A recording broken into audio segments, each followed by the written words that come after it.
Right. Next வந்து post ஃபெர்டிலைசேஷன்ல வந்து பார்க்க போறது எம்ப்ரியோ, கரு. எம்ப்ரியோ எங்கிருந்து வருது தர்ஷினி? சைகோட்ல இருந்து எம்ப்ரியோ டெவலப் ஆகுது. சைகோட் வந்து 2n கண்டிஷன், டிப்ளாய்ட் கண்டிஷன். கரெக்டா? கரெக்டா தப்பா? கரெக்ட். எம்ப்ரியோ என்ன கண்டிஷனா இருக்கும்? புரியல. அது 2n கண்டிஷனா தான் இருக்கும். கரெக்டா? என்னம்மா சொன்னது கரெக்டா தப்பா? என்ன கேட்டனே எனக்கு தெரியல. சைகோட் என்ன கண்டிஷன்ல இருக்கும் பாப்பா?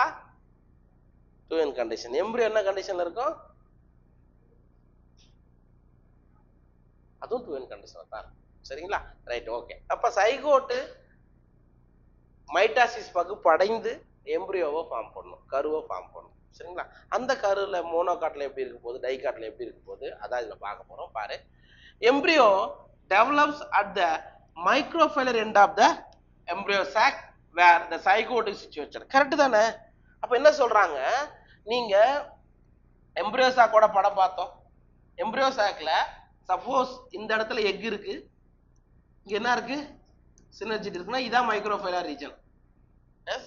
அப்ப அப்ப இந்த இடத்துல உங்களுக்கு என்ன ஆகுது, ஃபர்ஸ்ட் மேல் கேமெட் எங்க வந்து ஃபியூஸ் ஆச்சு, எக்கு கூட ஃபியூஸ் ஆச்சு. அப்ப இங்க தானே ஃபார்ம் ஆயிருக்கும் சைகோட். அப்ப சைகோட் எந்த ரீஜன்ல ஃபார்ம் ஆகுது, மைக்ரோஃபைலார் ரீஜன்ல ஃபார்ம் ஆயிருக்கு. புரியுதா? embryo develops at the microfilar end of the embryo sac where zygote is situated. Zygote எந்த இடத்துல இருக்கோ அந்த இடத்துல தான் எம்ப்ரியோவானது உருவாகிறது, கருவானது உருவாகிறது. ஏன்னா சைகோட் தான் எம்ப்ரியோவா மாறும். ஜர்சா most zygotes divides only after certain amount of endosperm is formed. இததான் நம்ம சொன்னோம். என்ன சொன்னோம், சைகோட் எப்ப சார் டிவைட் ஆகும், ஆட்டோமேட்டிக்கா சைகோட் டிவைட் ஆயிடுமானா இல்ல, கொஞ்சமாவது எண்டோஸ்பம் உருவாக ஆரம்பிச்ச பிறகுதான் சைகோட்டு டிவைட் ஆயிட்டு எம்ப்ரியோவா மாறும். ஏன், எண்டோஸ்பம் தான் ஃபுட்டை யாருக்கு கொடுக்க முடியும், எம்ப்ரியோவுக்கு கொடுக்க முடியும், டெவலப்பிங் எம்ப்ரியோ. ஓகே, தோ the seeds differ greatly the early stages of embryo development. Embryogeny sir, embryo டெவலப்மெண்ட்டை நம்ம என்ன சொல்றோம்னா எம்ப்ரியோஜெனி. எம்ப்ரியோஜெனி ஜெனினாவே உருவாகிறது அப்படின்றதுதான் அர்த்தம். So okay, the early stages of embryo development are similar in both monocot and dicot. Sir, ஒரு வித்திலை தாவரங்கள்லயும் இருவித்திலை தாவரங்கள்லயும் embryogenesis அப்படின்றது ஆரம்பத்துல ஒரே மாதிரியாகத்தான் இருக்கும், பெரிய வித்தியாசம் இருக்காது. டெவலப்பிங் எம்ப்ரியோ சரியா உருவாகும் போது ஒரு வித்திலையிலும் மோனோகாட்லயும் டைகாட்லயும் ரெண்டுமே ஒரே மாதிரியாகத்தான் இருக்கும்னு சொல்றாங்க. சரிங்களா? இந்த படத்தை பாரு, மேல இருக்கிறது டைகாட் எம்ப்ரியோ, இருவித்திலை தாவரத்துல உருவாகக்கூடிய எம்ப்ரியோ. நம்ம ஏற்கனவே படம் பார்த்தோம். என்ன பார்த்தோம், ஒரு சைகோட்டு டிவைட் ஆகுது, குளோபுலா ஷேப்டு எம்ப்ரியோ, அப்புறம் ஆர்ட் ஷேப்டு எம்ப்ரியோ, அதுக்கப்புறம் டெவலப்பிங் எம்ப்ரியோ. இதான பார்த்தோம். அந்த டெவலப்பிங் எம்ப்ரியோவை நீங்க பார்த்தீங்கன்னா இந்த மாதிரி தான் இருக்கும். எப்படி இருக்கும், இந்த மாதிரி தான் இருக்கும். இந்த படத்தை பாருங்க. சரியா? அப்ப ஏல கொடுத்துருக்கிறது டைகாட் எம்ப்ரியோ, பில கொடுத்துருக்கிறது மோனோகாட் எம்ப்ரியோ. அப்ப டைகாட் எம்ப்ரியோ பாரு. டைகாட் எம்ப்ரியோ இருவித்திலை தாவர கருல நம்ம ஏற்கனவே சொன்ன இது ரெண்டு யாரு, காட்டிலிடன் வித்திலைகள். எத்தனை வித்திலை இருக்கு, ரெண்டு வித்திலை இருக்கு. ரெண்டு வித்திலைக்கு நடுவுல, ரெண்டு காட்டிலிடனுக்கு நடுவுல ஒரு ஸ்பேஸ் இருக்கு. இந்த பகுதி நீங்க என்ன சொல்றோம், பிளம்யூல், தமிழ்ல முளை குருத்து. இதுதான் என்னமா மாறப்போகுது, தண்டு பகுதியை உருவாக்க போகுது. சரிங்களா சார்? இந்த இடத்துக்கு கீழே வாங்க, இது யாரு, ரேடிக்கல். ரேடிக்கல்னா முளை வேர்னு சொல்றோம். முளை வேரை சூழ்ந்து ஒரு மூடி போன்ற அமைப்பு காணப்படும், அதுக்கு பேரு ரூட் கேப், வேர் மூடின்னு சொல்லுவோம். சரிங்களா சார்? இது யாருங்க, ஹைப்போகாட்டைல். இது நம்ம எங்கேயே சொன்ன மாதிரி இருக்குமே, படிச்சோமா சார்? இதுதான் எம்ப்ரியோனல் ஆக்சிஸ்னு நீங்க கருதுனீங்கன்னா, கரு அச்சுன்னு நீங்க கருதுனீங்கன்னா, ரைட்டுங்களா? அண்ட் இது காட்டிலிடன், இது காட்டிலிடன். ஓகேவா சார்? இந்த இடத்துல இதுக்கு மேல இருக்கிறது எபிகாட்டைல், இதுக்கு கீழே இருக்கிறது என்ன சொல்லுவீங்க, ஹைப்போகாட்டைல். அதனால இது ஹைப்போகாட்டைல் கொடுத்துருக்காங்க. சரியா? இப்ப மேல இருக்கிறது யாரா இருக்கும், எபிகாட்டைலா இருக்கும். புரியுதுங்களாப்பா? புரியுதுங்களா? அந்த இந்த கரெக்டா இதுக்கு மேல இதுக்கு கீழே. அப்ப இங்க எத்தனை என்ன கொடுத்துக்கிறாங்கன்னா ஹைப்போகாட்டைல். ஹைப்போனா கீழே இருக்கிறது, காட்டைல்னா காட்டிலுக்கு கீழே இருக்கிறதுன்னு அர்த்தம். ஓகேவா? புரிஞ்சிச்சா? ஜஸ்ட் எப்பி காட்டைல்னா காட்டிலிடனுக்கு மேலகிறது, காட்டிலிடனுக்கு மேலகிறதுன்னா. ஓகேவா? இது டைகாட்டுடைய டெவலப்டு எம்பிரியோ. சரியா? சொல்லுமா.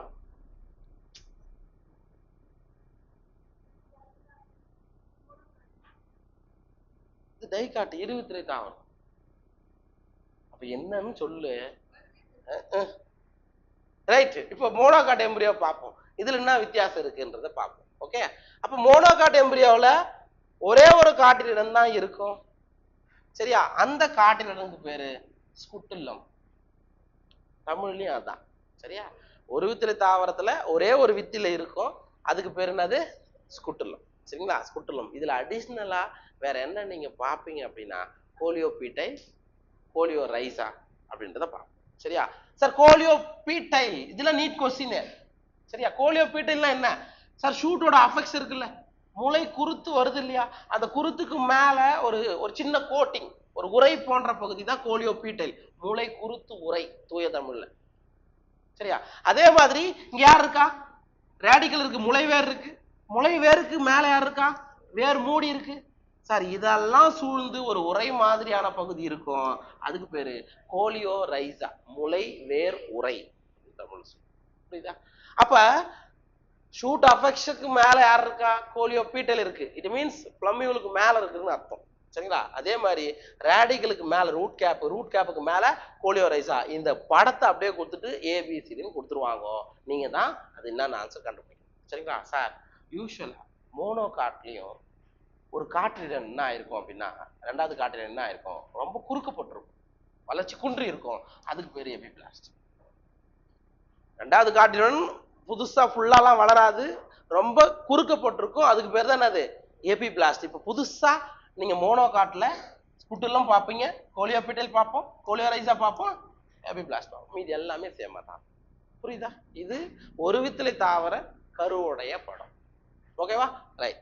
இப்போ நம்ம நோட்ஸுக்கு போகலாம்.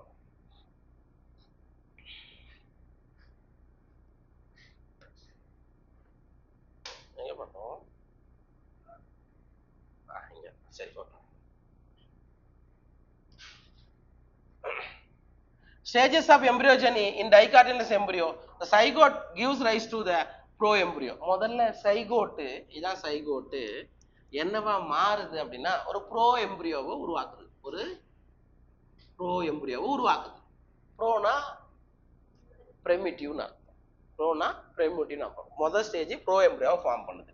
அந்த ப்ரோ எம்பிரியோ மறுபடியும் டிவைட் ஆயிட்டு எதை ஃபார்ம் பண்ணுது? குளோபுலா ஷேப்டு எம்பிரியோவை ஃபார்ம் பண்ணுது. புரியுதுங்களா? இந்த மாதிரி குளோபுலார்னா உருண்டை வடிவ அப்படின்றது. அந்த குளோபுலா ஷேப் என்னவா மாறுது? ஹார்ட் ஷேப்ல மாறுது. எஸ், பார்த்தமா இல்லையா முன்னாடி? ஹார்ட் ஷேப்ல மாறுது. சரியா? அந்த ஹார்ட் ஷேப் என்னவா மாறுது? அதான் சார் மெச்சூர் எம்பிரியோவா, மெச்சூர் எம்பிரியோவா உங்களுக்கு ஃபார்ம் ஆகுது. ஓகேவா? புரியுதா? That's all. இதுதான் எம்பிரியோ டெவலப்மெண்ட். இதைத்தான் நம்ம முன்னாடி இந்த படத்துல பார்த்தோம். புரியுதா? அப்ப இந்த சைகோ டெவலப் ஆயிட்டு ப்ரோ எம்பிரியோவை ஃபார்ம் பண்ணுது. அந்த ப்ரோ எம்பிரியோ குளோபுலார் எம்பிரியோவை ஃபார்ம் பண்ணுது. அந்த குளோபுலார் எம்பிரியோ ஹார்ட் ஷேப்டு எம்பிரியோவை ஃபார்ம் பண்ணுது. ஹார்ட் ஷேப்டு எம்பிரியோ மெச்சூர் எம்பிரியோவை ஃபார்ம் பண்ணுது. That's all. ரைட். அடுத்தது, a typical dicotyledonous embryo consists of embryonal axis and two cartilages. பொதுவா இருவித்திலை தாவர கருல ஒரு கருவூன் அச்சு, எம்பிரியோனல் சாரி கரு அச்சுன்னு ஒண்ணு இருக்கும். பிளஸ் வேற யார் இருப்பா? காட்டிலிடன் இருப்பா. அதான் அர்த்தம். எம்பிரியோனல் ஆக்சிஸ் அண்ட் டூ காட்டிலிடன். இதுக்கு பேர் தான் எம்பிரியோனல் ஆக்சிஸ். சரியா? எம்பிரியோனல் ஆக்சிஸ் இதுக்கு பேர் தான் காட்டிலிடன், வித்திலை அப்படின்னு சொல்றோம். சரிங்களா? The portion embryonal axis above the level of cotyledon is the epicartile. அப்ப இங்க பாத்துக்கோ, கவனிச்சுக்கோ. இது காட்டிலிடன், வித்திலை. இந்த வித்திலைக்கு மேல இருக்கிற பகுதி நம்ம என்ன சொல்றோம்? எபிகார்டைல். காட்டிலிடனுக்கு மேல. சார் இந்த காட்டிலிடனுக்கும் கீழே இருக்கிற ரேடிக்கலுக்கும் இந்த டிஸ்டன்ஸ் நம்ம என்ன சொல்றோம்? ஐப்போகார்டைல். கார்டைலுக்கு கீழே. ஐப்போனா கீழே, எப்பினா மேல. அதான்டா இங்க சொல்றாங்க. சரிங்களா? embryonal axis above the level of cotyledon is the epicartile which terminates with the flumule. இது எதோட முடியுது? மேல யார் வருவா? flumule, முளை குருத்து அல்லது தண்டோடைய நுனி பகுதியில முடியும். எபிகார்டில் எங்க முடியும்னா தண்டோட நுனி பகுதியில முடியும். The cylindrical portion below the level of cotyledon is hypocartile. Sir, cotyledon கீழே ஒரு சிலிண்டர் மாதிரியான உருளை வடிவில் இருக்கக்கூடியது நம்ம ஹைப்போகார்டைல் சொல்றோம். The terminates at this lower end is the radical or root tip. இததான் நம்ம என்ன சொல்றோம்ப்பா? ரூட் டிப்னு சொல்லலாம், வேர் நுனி அல்லது ரேடிக்கல். ரேடிக்கலுக்கு முன்னாடி தான் ரூட் டிப். ஓகேவா? அப்ப எபிகார்டைல் எங்க முடியுதுன்னா ஃப்ளமியூல்ல முடியுது அல்லது ஷூட் டிப்ல முடியுது. ஹைப்போகார்டைல் எங்க முடியுது? ரேடிக்கல்ல முடியுது அல்லது ரூட் டிப்ல முடியுது. சரியா? முளை வேர்ல முடியுது அல்லது வேர் நுனி பகுதியில முடியுது. இதான் வித்தியாசம். சரிங்களா? and the root tip is covered with a root cap. வேருடைய நுனி பகுதியானது வேர் மூடியால சூழப்பட்டிருக்கிறது. ஏன் என்ன ரித்திகா, எதுக்கு ரூட் கேப் இருக்கணும்?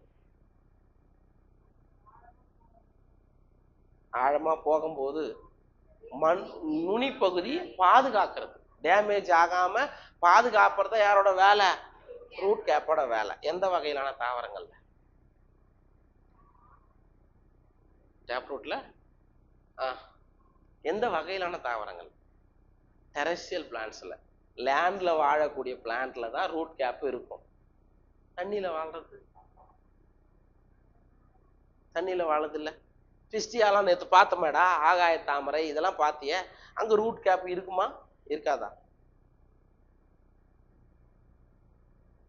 ரூட் கேப் இருக்காது. அதுக்கு பதிலாக என்ன இருக்கும்?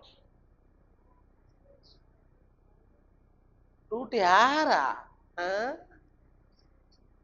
மியூசிலேஜ் எல்லாம் இருக்காது சம்பந்தம்.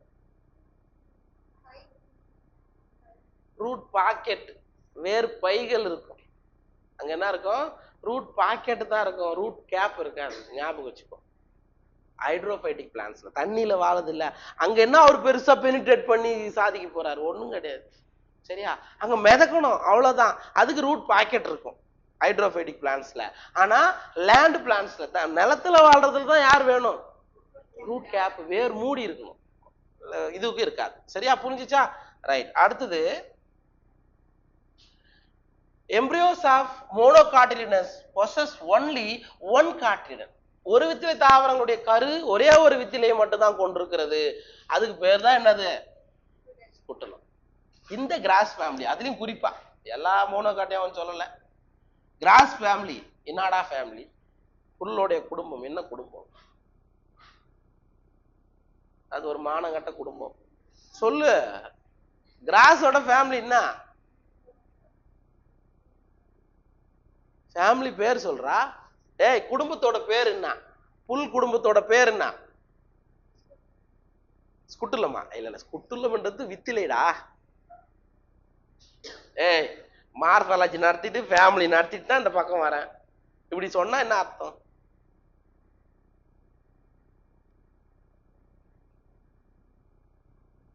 எது சொன்ன? சொல்லானேசியா? போயேசி. போயேசின்னு ஒரு ஃபேமிலி பார்க்கல? போயேசி அல்லது கிராமினேசி. ரைட், புரியுதாப்பா? ஓகே. அப்ப கிராஸ் ஃபேமிலியில, போயேசில அல்லது கிராமினேசில அந்த காட்டிலனுக்கு பேரு ஸ்குட்டுலம். அதுக்கு பேர் என்னது? ஸ்குட்டுலம்னு சொல்றோம். Okay. That is situated towards one side of the embryonal axis. அது எங்க இருக்குது? கருவின் அச்சுல ஒரு சைடுல இருக்குது. இங்க பாரு, இந்த பக்கம் மட்டும் தான் இருக்குது. இதான் எம்ப்ரியோனல் ஆக்சிஸ். இது எங்க? ஒரு சைடுல மட்டும் தான் ஸ்குட்டுலம் இருக்கு. இன்னொரு சைடு இருக்குதா? இல்ல. ஏன்னா ஒரு காட்டிலிடம் தான் அங்க இருக்கும். புரியுதா?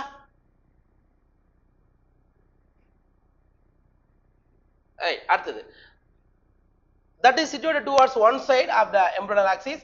At its lower end, the embryonal axis has the radical and root cap enclosed in an undifferentiated sheath called coleorhiza. coleorhiza அப்படின்றது undifferentiated sheath அப்படின்றது அன்லைன் பண்ணி வச்சுக்கோ. அன்டிஃபரன்ஷியேட்டட் என்ன அர்த்தம்? வேறுபாடு அடையாத ஒரே மாதிரியான அமைப்பு தான் யாரு? கோலியோரைசா. எங்க? ரேடிக்கல். ரேடிக்கலுக்கு மேல ரூட் கேப், அதுக்கு மேல ஒரு கவரிங் தான் யாருங்க? கோலியோரைசா. எப்படி மேல ஃப்ளமியூலுக்கு மேல கோலியோ பீட்டைல் வருதோ, மோனோகாட்ல ரேடிக்கல் ரூட் கேப்புக்கு மேல கோலியோரைசா வரும். இது வந்து அன்டிஃபரன்ஷியேட்டட். மெயினா ஞாபகம் வச்சு. சரிங்களா? வேறுபாடு அடையாத மாதிரி இருக்கும். The portion of the embryonal axis above the level of attachment of scutellum is the epicartile. சரியா? அதான் நான் சொன்னேன், embryonal axisக்குள்ள ஸ்குட்டுலத்துக்கு மேல இருக்கக்கூடிய பகுதி, அதாவது கார்டிலனுக்கு மேல இருக்கிறது தான் என்ன சொல்லுவோம், எபிகார்டைல் அப்படின்னு சொல்றோம். எபிகார்டைல் as a shoot of X and a few leaf primordia enclosed in a hollow polio structure that is coleophytile. அப்படின்னா என்ன? லீஃப் பிரைமோர்டியானா என்னடா? முன் இலை மூலம்னு தமிழ்ல சொல்லுவோம். இலை உருவாகிறதுக்கு முன்னாடி ஸ்டேஜ் தான் லீஃப் பிரைமோர்டியா. சரியா? அதே மாதிரி போலியா ஸ்ட்ரக்சர்னா என்னது? இலை மாதிரியான ஒரு ஸ்ட்ரக்சர். சரியா? அப்ப அதை மூடிட்டு யார் இருக்கா? நம்ம என்ன சொல்லிடுறோம், ஃபிளமியூலுக்கு மேல கோலியோபீட்டல் இருக்குன்னு சொல்லிட்டோம். அதை டீட்டெயிலா சொல்றாங்க. இலை மாதிரியான ஒரு பரப்பு வரும், அதுக்கு மேல ஒரு கவரிங் இருக்கும், அதுக்கு பேர் தான் என்னது? கோலியோபீட்டல். பீட்டைல்னா நீங்க ஸ்டெம்னு ஞாபகம் வச்சுக்கோ, ரைஸ் ஆனா வேர்னு ஞாபகம் வச்சுக்கோ, அவ்வளவுதான், மறக்காது. Soak a few seeds in your water, say of wheat, maize, peas, chickpeas, groundnut. Sir என்ன பண்றீங்க, ஒரு சில விதைகளை தண்ணியில ஊற வைக்கிறீங்க. நெல், கோதுமை, சரியா, பட்டாணி, வேர்க்கடலை, கிரவுண்ட்நட்டு, சாதா ரெண்டு ஒன்று தானே, கொண்டக்கடலை, இதெல்லாம் தண்ணியில ஊற வைக்கிறீங்க. ஓவர் நைட்டு ஃபுல்லா ஊற வைக்கிறீங்க. Then split the seed and observe the various parts of the embryo and seed. சரியா? நீங்க அப்புறம் ஒரு நாள் நைட்டு ஃபுல்லா ஊற வச்சு காலையில லைட்டா growth வந்திருக்கும், அதை உடைச்சி உள்ள என்னென்னலாம் இருக்கு அப்படின்றத நீங்க பாருங்கன்னு சொல்றாங்க. சரிங்களா? பாக்குறீங்களா? எங்க நீங்க தான் விட மாட்டீங்கன்னு சொல்றோம். ரைட், ஒரு வாட்டி கோத்துருப்போம்.